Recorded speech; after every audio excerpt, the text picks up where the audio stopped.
A warm welcome to all aspirants of SET English. Entry app is all geared up and ready to help you achieve your dream qualification, which is the state eligibility test for English. Alright. ഇപ്പൊ നമ്മൾ കഴിഞ്ഞ കുറച്ച് വർഷത്തെ അല്ലെങ്കിൽ കഴിഞ്ഞ വർഷത്തേതും ഈ ജനുവരിയിൽ നടന്ന ക്വസ്റ്റ്യൻ പേപ്പേഴ്സ് ഒക്കെ ഒന്ന് അനലൈസ് ചെയ്തപ്പോൾ കുറച്ച് ഇമ്പോർട്ടന്റ് ആയിട്ടുള്ള ടോപ്പിക്സ് നമുക്ക് ഇതിൽ നിന്ന് മനസ്സിലാക്കിയെടുക്കാനായിട്ട് കഴിയും. അതിൽ ഒരു ടോപ്പിക്കാണ് നമ്മൾ ഇന്ന് സെലക്ട് ചെയ്തേക്കുന്നത്. ഒരു ടോപ്പിക് എന്ന് പറയുമ്പം it's an area that we have selected to help you with എന്നുള്ളത്. അവിടെ ലിറ്റററി തിയറി ആൻഡ് ക്രിറ്റിസിസം ആണ് നമ്മൾ ഇന്ന് അനലൈസ് ചെയ്യുന്നത്. അതിലും വളരെ സ്പെസിഫിക് ആയിട്ടുള്ള ഒരു ടോപ്പിക്കിലേക്കാണ് നമ്മൾ കിടക്കുന്നത്. അപ്പോ these are the previous exams that we depended on: Jan 2023, July 2023 and Jan 2024 question papers.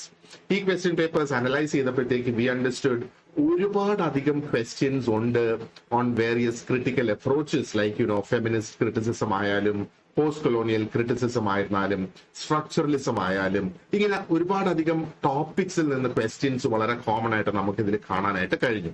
അതിൽ വളരെ ഇമ്പോർട്ടന്റ് ആയിട്ടുള്ള ഒരു topic was poetics by Aristotle.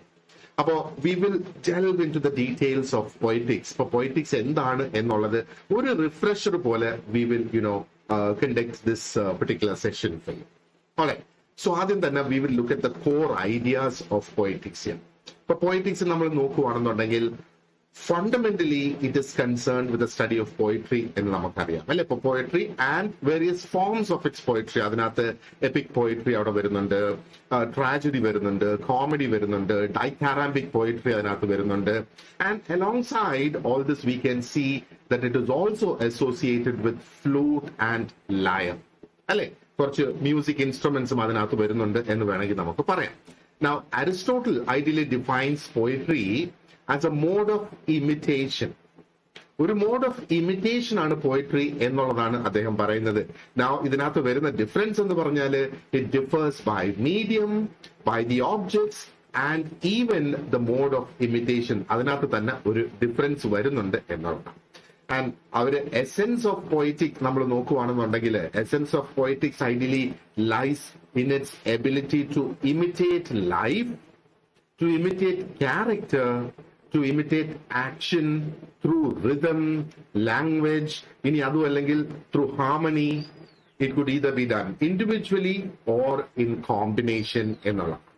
So this is what he has told us, about poetics. അല്ലെ? So നമുക്ക് ഇതിന്റെ കുറച്ച് core ടേംസും എന്താണ് ആ ഒരു ടേംസിന്റെ എക്സ്പ്ലനേഷൻ എന്നുള്ളത് നമുക്ക് നോക്കാം. ബിക്കോസ് ഈ ടേംസിന്റെ explanation is really very important out here. നമുക്ക് അതിന്റെ ആ ഒരു ഡിഫറൻസ് ശരിക്കും മനസ്സിലാക്കണം, അല്ലെങ്കിൽ what did he mean by certain things എന്നുള്ളത് മനസ്സിലാക്കണമെങ്കിൽ it lies in the core terms എന്നുള്ളത്. ഇതിനകത്ത് ആദ്യത്തെ ടേം ഇമിറ്റേഷൻ ആണ്. അപ്പം ഇമിറ്റേഷനെ കുറിച്ച് അദ്ദേഹം പറഞ്ഞേക്കുന്നത് എന്താണ്? This is the fundamental concept in poetics എന്ന് വേണമെങ്കിൽ നമുക്ക് പറയാം. Where art is seen as an imitation of life. It is seen as an imitation of character. ഇനി അതും അല്ലെങ്കിൽ it is also seen as an imitation of actions എന്ന് വേണമെങ്കിൽ നമുക്ക് പറയാം. അപ്പൊ അരിസ്റ്റോട്ടലിന്റെ ആ ഒരു കോൺസെപ്റ്റ് നമ്മൾ നോക്കുകയാണെങ്കിൽ of imitation, which is mimesis is the word that he has used ഇതിനകത്ത് അല്ലെ. Now this is foundational to his entire aesthetic theory. ആ ഒരു കംപ്ലീറ്റ് തിയറിയിൽ ഇതാണ് അതിന്റെ ആ ഒരു ഫൗണ്ടേഷൻ. ആൻഡ് ഇത് തന്നെയാണ് പോയറ്റിക്സിലൂടെ അദ്ദേഹം കംപ്ലീറ്റ് ആർട്ടിക്കുലേറ്റ് ചെയ്തിട്ടുള്ളത്. So he says that imitation is the process through which art captures and represents the essence of life, character and action. ഈ ഒരു കോൺസെപ്റ്റ് ആണ് നമുക്ക് കൃത്യമായിട്ട് എടുക്കേണ്ടത്. It is not only the nature and the purpose, nature and purpose of art, but it is also its capacity, the capacity to influence, the capacity to affect the audience എന്നുള്ളത്. അപ്പൊ നമുക്ക് അതിന്റെ ആ ഒരു എന്താ പറയണ്ട ഇമിറ്റേഷന്റെ കുറച്ച് കമ്പോണൻസിലേക്ക് നമുക്ക് ഒന്ന് ക്വിക്ക് ആയിട്ടൊന്ന് കിടക്കാം. The first one that we have here is what he says is art as an imitation of life. അപ്പൊ what did he mean by this? അപ്പൊ പോയിറ്റിക്സിൽ അദ്ദേഹം പറയുന്നത് that all forms of art are nothing but imitations of the real world. ആ ഒരു real വേൾഡിന്റെ imitation ആണ് എന്നുള്ളത്.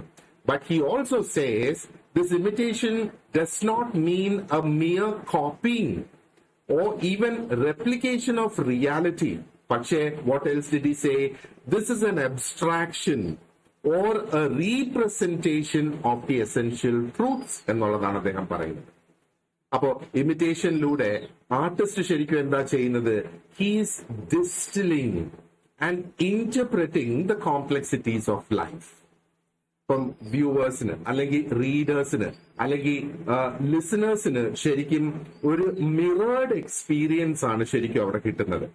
And ഈ ഒരു എക്സ്പീരിയൻസ് എന്ന് പറയുമ്പോഴത്തേക്ക് it highly resonates with the perceptions and emotions. അവരുടെ സ്വന്തം പെർസെപ്ഷൻസും ഇമോഷൻസുമായിട്ട് റെസനേറ്റ് ചെയ്യുന്ന, അവർക്ക് താരതമ്യം ചെയ്യാൻ കഴിയുന്ന സംഗതിയാണ് ഇത് എന്നുള്ളതാ പറയുന്നത്. So, ideally, it's a creative and interpretative act. And this creative and interpretative act actually seeks to make sense of human experience by highlighting it, its universality എന്ന് വേണമെങ്കിൽ നമുക്ക് പറയാം. And the next one that we have here is the mediums of imitation. അപ്പോൾ ഇവിടെ mediums of ഇമിറ്റേഷനെ കുറിച്ച് അദ്ദേഹം പറയുന്നത് there are 3 mediums through which imitation can occur എന്നുള്ളത്. അതിനകത്ത് the first one is rhythm, the second one is language, and the third one is harmony. ഈ 3 എന്താ പറയണ്ട മീഡിയംസിലൂടെയാണ് അവർ ഇമിറ്റേഷൻ നടക്കുന്നത്. അപ്പൊ ഇവിടെ ഓരോ ആർട്ട് ഫോം നമ്മൾ നോക്കുവാണെന്നുണ്ടെങ്കിൽ it utilises 1 or more of these mediums to imitate life's various aspects. ലൈഫിന്റെ പല ആസ്പെക്ട് ഇമിറ്റേറ്റ് ചെയ്യുന്നതിന് ഈ ഒന്നോ അതിലധികമോ മീഡിയംസ് അവിടെ ഉപയോഗിക്കുന്നു. അദ്ദേഹം ഒരു എക്സാമ്പിൾ അവിടെ യൂസ് ചെയ്തിട്ടുണ്ട്.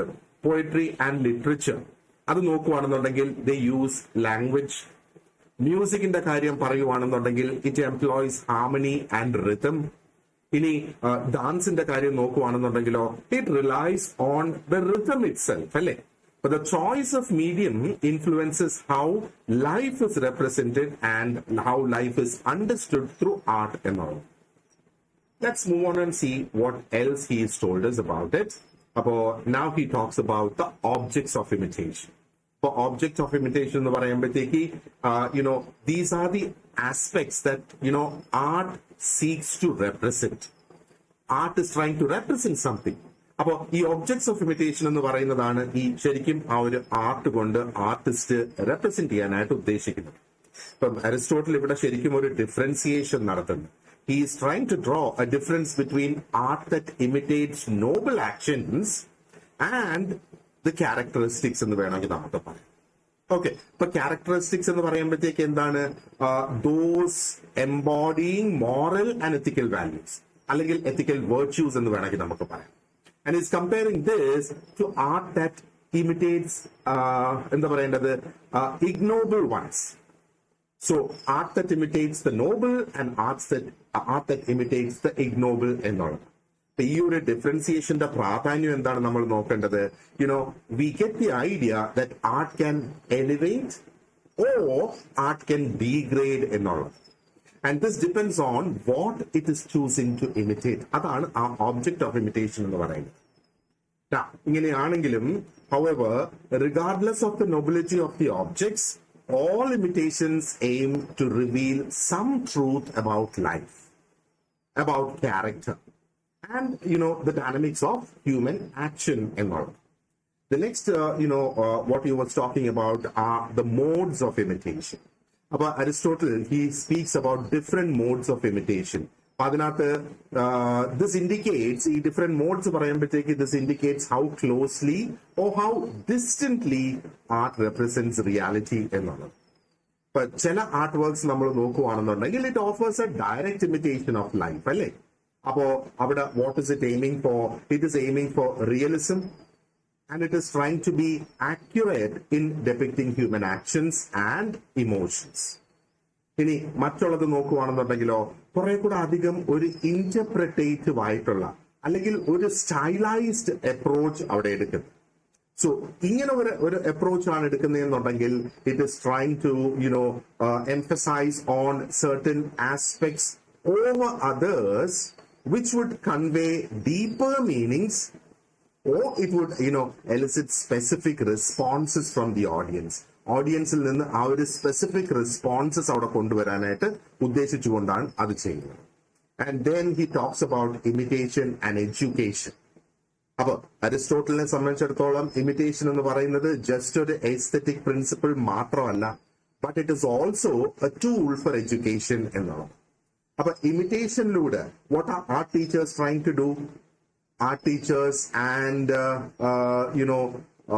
what are they trying to do? They are trying to mold the character of its audience. And how do they do it? They do it by presenting models of virtue and vice. Models of virtue, models of vice. ഇത് present ചെയ്താണ് അത് അവിടെ ചെയ്യുന്നത്. It could be either courage or it could be cowardice. It could be either wisdom or it could be folly. അപ്പൊ ഓഡിയൻസിനെ സംബന്ധിച്ചിടത്തോളം they learn by observing the consequences of the character's action, which is really very important here, അല്ലെ? അപ്പൊ ആ ക്യാരക്ടറിന്റെ specific ആക്ഷൻസിന് consequences ഉണ്ടാകണം. And അപ്പോഴാണ് അവിടെ അവര് എന്താ പറയേണ്ടത്, മോറൽ ഡെലിമാസ്, ആ ക്യാരക്ടേഴ്സ് ഫേസ് ചെയ്യുന്ന മോറൽ ഡെലിമാസ് അവിടെ ഉണ്ടല്ലോ. ആൻഡ് എങ്ങനെയാണ് ഇതിനെ റിസോൾവ് ചെയ്ത് കൊണ്ടുപോകുന്നത്? How do they find a resolution for it? ഈ രീതിയിലാണ് art is contributing towards the audience's understanding of themselves and of the world. ഇനി അടുത്ത ഒരു പോയിന്റ് അദ്ദേഹം ഇവിടെ സംസാരിച്ചിട്ടുള്ളത് is imitation and catharsis. So what do we understand from imitation and what is catharsis എന്നുള്ളത്? അപ്പൊ ഈ ഒരു കോൺസെപ്റ്റ് ഓഫ് ഇമിറ്റേഷൻ എന്ന് പറയുന്നത് is very closely tied to the Aristotelian notion of catharsis. പ്രത്യേകിച്ചും ട്രാജഡിയുടെ കാര്യത്തിലാണ് ശരിക്കും അദ്ദേഹം അത് പറയുന്നത്. അപ്പോൾ what is he trying to say? He's saying that by imitating actions that evoke, certain feelings like pity, fear, tragedy really purges into these emotions. And this leads to a state of emotional renewal. അല്ലെങ്കിൽ ഒരു moral insight അവിടെ കിട്ടുകയാണ് ആ ഓഡിയൻസിനെ സംബന്ധിച്ചിടത്തോളം. അപ്പൊ imitation of life എന്ന് പറയുമ്പോഴത്തേക്ക്, അല്ലെങ്കിൽ imitation of life in its most dramatic and pivotal movements would ideally allow the audience to experience and also at the same time reflect on the deeper truths of human emotion അല്ലെങ്കിൽ human condition and all. So in short we can say Aristotle's concept of imitation എന്ന് പറയുന്നത് അത് ഒരു മൾട്ടിഫാസറ്റഡ് principle തന്നെയാണ്, അല്ലേ? So through this principle ശരിക്കും അത് കാണിക്കുന്നതെന്ന് പറഞ്ഞാൽ it is underpinning the creation, the appreciation and even the interpretation of art എന്ന് വേണമെങ്കിൽ നമുക്ക് പറയാം. It highlights art's role as a mirror of life. അതാണ് ബേസിക്കലി നമ്മളിവിടെ കാണേണ്ടത്. അപ്പോൾ ആ ഒരു എന്താ പറയേണ്ടത്, യൂണിവേഴ്സൽ ആയിട്ടുള്ള ചില ആസ്പെക്ട്സ് ഉണ്ടല്ലോ ആ ഒരു ഹ്യൂമൻ എക്സിസ്റ്റൻസിൻ്റെ തന്നെ, അത് ചില പെർട്ടിക്കുലർ ആയിട്ടുള്ള ഇൻഡിവിജ്വൽ എക്സ്പീരിയൻസസിലൂടെയും ആക്ഷൻസിലൂടെയും അത് നമ്മളെ ബോധ്യപ്പെടുത്തുന്നു എന്നുള്ളത്. അപ്പോ ഈ ഇമിറ്റേഷനിലൂടെ art is now connecting with its audience, അല്ലേ? അപ്പൊ ആർട്ട് അവിടെ ഓഡിയൻസുമായിട്ട് കണക്ട് ചെയ്യുന്ന and it offers them a means to reflect, to learn and to grow from it. അതാണ് നമ്മൾ ഈ എന്താ പറയേണ്ടത്, ഈ ഇമിറ്റേഷനിലൂടെ നമ്മൾ ശരിക്കും മനസ്സിലാക്കേണ്ടത്, imitation and catharsis. Okay, so let's move on to the next one. A very important term out here is tragedy. അദ്ദേഹത്തിന്റെ ഒരു പ്രധാന ഫോക്കസ് എന്ന് പറയുന്നത് ട്രാജഡിയിൽ തന്നെയായിരുന്നു, അല്ലെ? അപ്പം ട്രാജഡി അദ്ദേഹത്തിന്റെ ഒരു ഡെഫിനിഷൻ നമ്മൾ നോക്കുകയാണെന്നുണ്ടെങ്കിൽ എന്താ പറയേണ്ടത്, he defined it as an imitation of an action that is serious. ഒരു സീരിയസ് ആക്ഷന്റെ imitation. It should be serious, it should be complete and it should be of a certain magnitude എന്നുള്ളത്. അപ്പൊ ഈ certain magnitude എന്ന് പറയുമ്പോഴത്തേക്ക് it should ideally employ embellishment അല്ലെങ്കിൽ embellished language to show that magnitude എന്നുള്ളത്. And form of and in the form of action, അത് narrative അല്ല ഇവിടെ പറയുന്നത്. All this should be done in the form of action. And pity, fear, ഈ emotions ഒക്കെ അവിടെ ഉണ്ടാകണം. ആ ഒരു സമയത്താണ് ശരിക്കും എന്താ പറയേണ്ടത്, ആ ഒരു പ്രോപ്പർ പെർഗേഷൻ നടക്കുന്നത് ഈ ഒരു ഇമോഷൻസിന്റെ. People should feel that emotion എന്നുള്ളത്. ആൻഡ് അദ്ദേഹത്തിന്റെ ആ ഒരു ഡെഫിനിഷൻ ട്രാജഡിയുടെ നമ്മൾ നോക്കും, പോയറ്റിക്സിന് പറഞ്ഞിരിക്കുന്നത് എന്താ പറയേണ്ടത്, നമ്മൾ നോക്കുകയാണെന്നുണ്ടെങ്കിൽ it provides ideally a very comprehensive framework for understanding the dramatic genres fundamental ക്യാരക്ടറിസ്റ്റിക്സും അതിന്റെ എയിംസ് എന്താണ് എന്നുള്ളത്. So, we will look at all those things specifically നമുക്ക് അവിടെ നോക്കാം. അപ്പൊ ഇമിറ്റേഷൻ ഓഫ് എൻ ആക്ഷൻ എന്നുള്ള ആ ഒരു കോൺസെപ്റ്റ് അദ്ദേഹം ഇവിടെ പറഞ്ഞല്ലോ. നമ്മളത് ഓൾറെഡി ആ ഒരു ഡെഫിനിഷനിൽ നമ്മൾ നോക്കിയായിരുന്നു. So what is he talking about imitation of an action എന്നുള്ളത്? Now, അദ്ദേഹത്തിന്റെ ഈ ഒരു കോൺസെപ്റ്റിൽ അല്ലെങ്കിൽ ട്രാജഡി എന്ന കോൺസെപ്റ്റിൽ അതിന്റെ കീ പോയിന്റ് അല്ലെങ്കിൽ at the heart of Aristotle's tragedy is the notion of mimesis അല്ലെങ്കിൽ ഇമിറ്റേഷൻ എന്നുള്ളത്. അപ്പോ this is just more than mimicry. അത് ജസ്റ്റ് മിമിക്രി അല്ല, ജസ്റ്റ് അതിനെ അതേപോലെ ഒരു അർത്ഥമില്ലാത്ത രീതിയിൽ അതിനെ ഇമിറ്റേറ്റ് ചെയ്യുക എന്നുള്ളതല്ല. ട്രാജഡി എന്ന് പറയുമ്പോഴത്തേക്ക് it imitates specifically in quotes an action. ഒരു ആക്ഷൻ അവിടെ ഇമിറ്റേറ്റ് ചെയ്യുന്നത്. അപ്പോൾ that is not just any action, but an action that is really very significant, an action that is meaningful. And this action should reveal deeper truths about human life and even the nature of its existence എന്നുള്ളതാണ്. അപ്പൊ ഈ action എന്ന് പറയുമ്പോഴത്തേക്ക് ഒരു sequence of events ആണ്.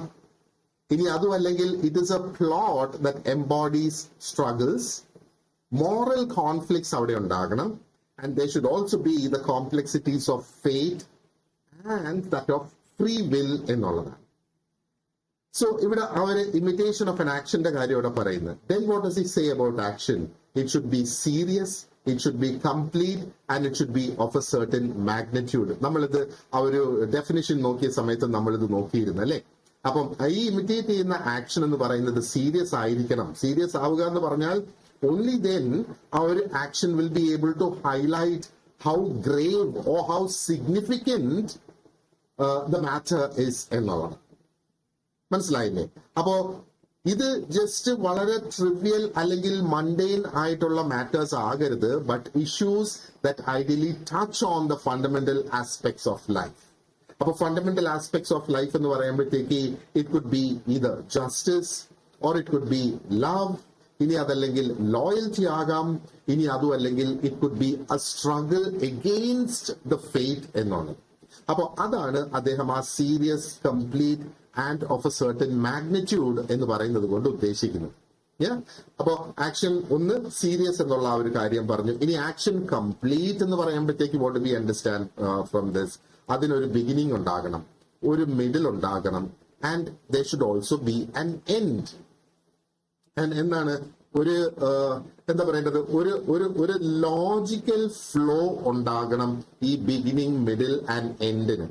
It should be in such a way that the middle, the end, ഇതൊക്കെ inevitable ആയിരിക്കണം from one another. ഇത് മൂന്നും കൂടെ ഇന്റർകണക്റ്റഡ് ആയിരിക്കണം എന്നുള്ളതാണ്. ഇതാണ് ആ ഒരു കംപ്ലീറ്റ്നെസ് എന്ന് പറയുന്നത്. അപ്പൊ അങ്ങനെ ആകുമ്പോഴത്തേക്ക് ഒരു വളരെ യൂണിഫൈഡ് ആയിട്ടുള്ള ഒരു കോഹറന്റ് ആയിട്ടുള്ള ഒരു നറേറ്റീവ് അവിടെ ഉണ്ടാകും എന്നുള്ളതാണ്. And this ideally shows the central conflicts and the themes very satisfactorily എന്നുള്ളത്. And furthermore, he goes on and adds, he says it should be of a certain magnitude. അപ്പൊ certain magnitude എന്ന് പറയുമ്പോഴത്തേക്ക് ശരിക്കും എന്താ അവിടെ ഉദ്ദേശിക്കുന്നത്? It should warrant attention and it should be able to evoke a very deep emotional response in the audience. അപ്പോ എന്താ പറയേണ്ടത്, വളരെ ട്രിവിയൽ ആയിട്ടുള്ള കുഞ്ഞു കാര്യങ്ങൾ എടുക്കുകയാണെന്നുണ്ടെങ്കിൽ ആ ഓഡിയൻസിന്റെ ഇമോഷൻസ് അവിടെ ഇവോക്ക് ചെയ്ത് ശരിക്കും വരത്തില്ല എന്നുള്ളത്. അതുകൊണ്ടാണ് ഈ magnitude of the action is very important എന്ന് പറയുന്നത്. The magnitude is ideally tied to the stakes of the narrative എന്ന് വേണമെങ്കിൽ നമുക്ക് പറയാം. stakes of the narrative, and it goes on to add depth to the characters' suffering. എന്നാലേ ആ ഒരു എന്താ പറയേണ്ടത്, ആ ഡ്രാമയുടെ യൂണിവേഴ്സൽ ആയിട്ടുള്ള ഇംപ്ലിക്കേഷൻസ് പുറത്തു കൊണ്ടുവരാനായിട്ട് സാധിക്കൂ എന്നത്. ഓക്കെ, സോ ഇത് ട്രാജഡിയെ സംബന്ധിച്ചുള്ള കുറച്ച് ഡിസ്കഷൻസ് ആയിരുന്നു ഇവിടെ.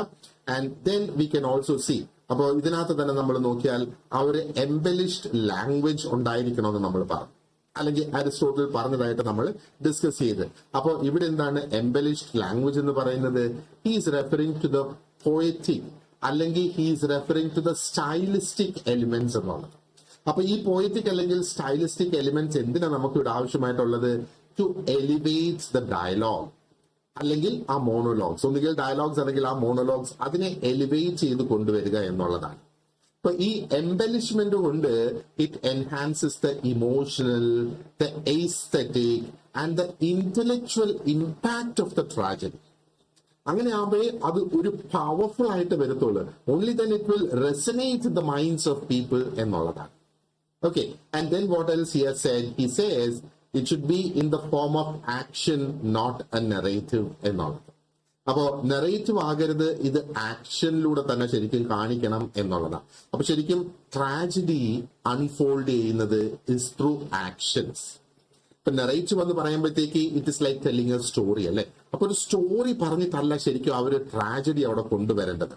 അപ്പൊ ആ ഒരു ക്യാരക്ടറിന്റെ ഡിസിഷൻസ്, ക്യാരക്ടറിന്റെ ഇന്ററാക്ഷൻസ്, ആ ക്യാരക്ടറിന്റെ കൺഫ്രണ്ടേഷൻസ് എന്തൊക്കെ അവിടെ നടക്കുന്നു, ഇതാണ് ശരിക്കും എന്താ പറയേണ്ടത്, ആ ഒരു നറേറ്റീവിനെ മുന്നോട്ട് കൊണ്ടുപോകേണ്ടത്. ഇപ്പം അങ്ങനെ നമ്മൾ അത് നോക്കുവാണെന്നുണ്ടെങ്കിൽ it allows the audience to witness the drama as and when it happens. അത് പറഞ്ഞ് അല്ല അവർ കേൾക്കേണ്ടത്. അപ്പോ അങ്ങനെ when they witness as and when it happens, they will feel a part of it. അങ്ങനെ വരുമ്പോഴാണ് ഒരു ഡയറക്റ്റ് എൻഗേജ്മെന്റ് അവിടെ ഉണ്ടാകുന്നത്. So the audience directly engages with the actions, and this makes the experience of the tragedy more immediate and impactful എന്നുള്ളതാണ് അദ്ദേഹം പറയുന്നത്. Now he also states another point here, which is affecting proper purgation of these emotions എന്നുള്ളത്.